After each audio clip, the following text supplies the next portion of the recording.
So I feel like the whole pregnancy was obviously scary because I was young, it was my first baby, I've never experienced this feeling before. I was constantly anxious and scared. There'd be times where I didn't feel Brooklyn move and I was just constantly panicking. I couldn't wait for it to be over, if I was honest. I was still living off like £10 pocket money off my mum, and I was working at a fast food restaurant at the time, which wasn't the greatest pay either. I wasn't financially stable. I've just started to get better at college, you know, after struggling, and a baby coming in the situation is just gonna make things 10 times harder.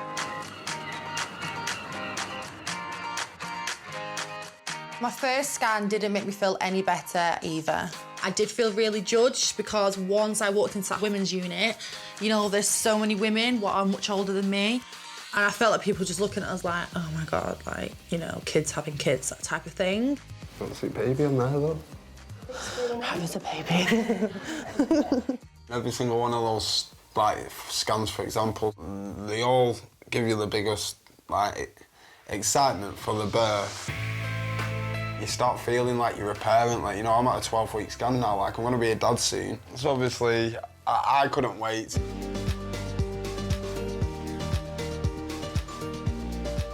When the second scan came, it felt a bit more relaxed. No, obviously the 20-week scan, that's when you can find out the gender, but I was literally obsessed with having a girl. So obviously I found out I was having a little boy. I feel like I was in shock a bit. I was like, oh no, great. I didn't really, honestly, truthfully, I didn't really care. Boy or girl. But the moment she said boy, I was like, ka-ching. Yes, boy. Well, now I know it's a boy, I can actually go out and buy boy clothes and stuff like that. And it started to feel a bit more like real then. I was a week overdue. I was shopping in Morrison's with my mum. And we was at the checkout, and then all of a sudden, my waters broke.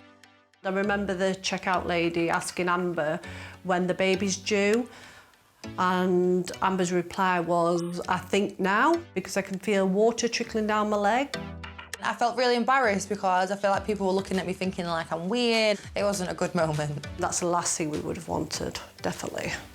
Not very good saying, you know, he was born in Morrison's. That's when I realised that we needed to get to the hospital quick time. Let's go have a baby. Bye, house. I was 9 months pregnant and me and Steve split up.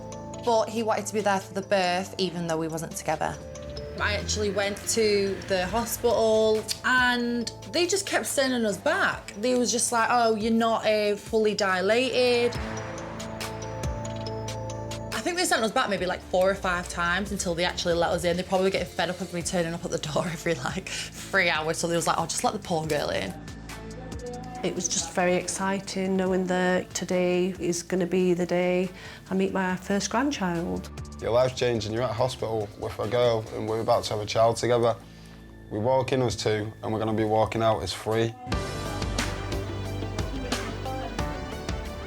I was in agony, I was in pain, I literally felt like I was dying or something. That's when they said to me like, oh yes, you are fully in active labour now, you're like 7 centimetres dilated. And because of how strong my contractions were and how fast they were, they took me straight down to the delivery suite. And I was in active labour for about 14 hours. It was just really slow labour.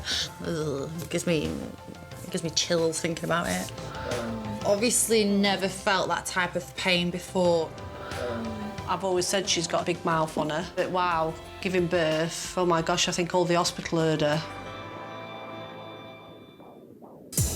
Your first instinct when you're having that sort of pain is to literally go, you know, because it's like you're panicking away because it's such a nasty feeling.